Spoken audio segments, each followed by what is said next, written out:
Maaf, kalian mau menunggu? Enggak juga. Ya, justru kamu sebentar banget dari banknya. Oh jelas, jalannya bagus, jadi cepat. Oh iya, apakah kamu sudah bayar pajak motor?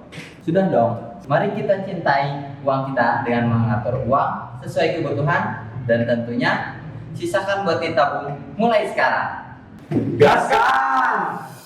Cuplikan percakapan peserta didik tadi menggambarkan salah satu peran generasi muda yang taat akan pajak. Menyisihkan uang sebagai wujud kecintaan pada rupiah tentunya akan berimbas pada pendapatan negara melalui sektor pajak. Salam dan bahagia. Perkenalkan, saya Yusuf Suheri dari SMK Negeri 1 Cianjur mengajar mata pelajaran administrasi pajak. Peserta didik yang berbahagia. Tujuan kita mempelajari materi pajak sebagai salah satu pendapatan negara. 1. Peserta didik mengetahui komponen-komponen APBN. 2. Peserta didik mengetahui pengaruh pajak terhadap APBN. Seperti yang telah peserta didik ketahui bahwa anggaran pendapatan dan belanja negara adalah anggaran yang secara khusus disediakan oleh negara sebagai dana untuk belanja tahunan. Pada struktur APBN terdapat 4 komponen utama, yaitu pendapatan negara, belanja negara, keseimbangan primer dan keseimbangan umum, serta pembiayaan anggaran. Komponen yang pertama, penerimaan perpajakan. Menurut Undang-Undang Nomor 17 Tahun 2003 tentang Keuangan Negara, Pasal 11 yang menyatakan bahwa pendapatan negara terdiri atas penerimaan pajak dalam negeri terdiri atas penerimaan pajak penghasilan, pajak pertambahan nilai, pajak bumi dan bangunan, cukai, dan pajak lainnya. Sementara itu, penerimaan pajak perdagangan internasional terdiri atas bea masuk dan bea keluar. Penerimaan negara selanjutnya yaitu penerimaan negara bukan pajak. Semua penerimaan pemerintah pusat yang diterima dalam bentuk penerimaan dari sumber daya alam, pendapatan bagian laba BUMN, penerimaan negara bukan pajak lainnya. Penerimaan berikutnya dari penerimaan hibah. Hibah adalah setiap penerimaan negara dalam bentuk devisa yang dirupiahkan, rupiah, barang, jasa, dan atau surat berharga yang diperoleh dari pemberi hibah yang tidak perlu dibayar kembali. Peserta didik yang berbahagia. Komponen kedua, belanja negara. Belanja negara terdiri dari belanja pemerintah pusat. Klasifikasi belanja pemerintah pusat menurut fungsi merupakan reklasifikasi atas program-program yang merupakan rincian dari sektor, subsektor.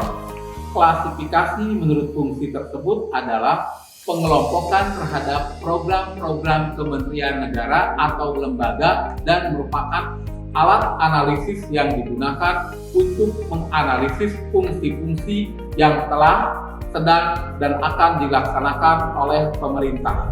Belanja negara berikutnya yaitu transfer ke daerah dan dana desa. Transfer ke daerah dan dana desa merupakan belanja negara yang diberikan kepada daerah untuk mendanai pelaksanaan desentralisasi fiskal dan otonomi daerah, serta pembangunan desa. Alokasi dana desa bertujuan untuk meningkatkan peranan desa agar lebih maju, berkembang, dan demokratis. Peserta didik selanjutnya komponen ketiga, yaitu keseimbangan primer dan keseimbangan umum. Keseimbangan primer merupakan selisih dari total pendapatan negara dikurangi belanja negara di luar pembayaran bunga utang. Jika total pendapatan negara lebih besar daripada belanja negara di luar pembayaran bunga utang, maka keseimbangan primer akan positif. Tetapi jika total pendapatan negara lebih kecil daripada belanja negara di luar pembayaran bunga utang, maka keseimbangan primer akan negatif. Sementara itu, keseimbangan umum merupakan total penerimaan dikurangi dengan total pengeluaran termasuk pembayaran bunga utang. Jika total pendapatan negara lebih besar daripada belanja negara, maka akan terjadi surplus anggaran. Sebaliknya, jika total pendapatan negara lebih kecil daripada belanja negara, maka akan terjadi defisit anggaran yang harus ditutup dengan pembiayaan. Dan komponen keempat pada struktur APBN yaitu pembiayaan anggaran. Pada prinsipnya pembiayaan anggaran merupakan penerimaan yang perlu dibayar kembali, penerimaan kembali atas pengeluaran tahun sebelumnya, pengeluaran kembali atas penerimaan tahun sebelumnya, penggunaan saldo anggaran lebih, dan pengeluaran yang akan diterima kembali baik pada tahun yang bersangkutan maupun tahun berikutnya. Peserta didik yang berbahagia, faktor-faktor yang menjadi dasar pemerintah melakukan aktivitas pembiayaan anggaran yaitu untuk menutup defisit APBN, untuk memenuhi kewajiban pembayaran utang pemerintah, dan untuk mendukung kebijakan pemerintah dalam bidang tertentu, seperti dalam bentuk penerusan pinjaman dan penyertaan modal negara. Peserta didik yang berbahagia, dari uraian tadi disimpulkan bahwa APBN adalah anggaran yang tersusun berdasarkan kebutuhan penyelenggaraan pemerintahan selama 1 tahun penuh untuk sebuah negara. Anggaran tersebut kemudian akan dibelanjakan untuk membiayai kepentingan yang berkaitan dengan rakyat sebagai tujuan dari bernegara. Apa yang menjadi rujukan dalam penyusunan APBN? Penyusunan APBN dalam setiap tahunnya berbeda-beda, tentunya merujuk pada berbagai faktor. Salah satunya yaitu dinamika politik serta kondisi perekonomian domestik ataupun global. Peserta didik yang berbahagia, bagaimana peran kalian selaku pelajar untuk ikut andil dalam pembangunan negara ini? Memanfaatkan fasilitas umum dengan baik.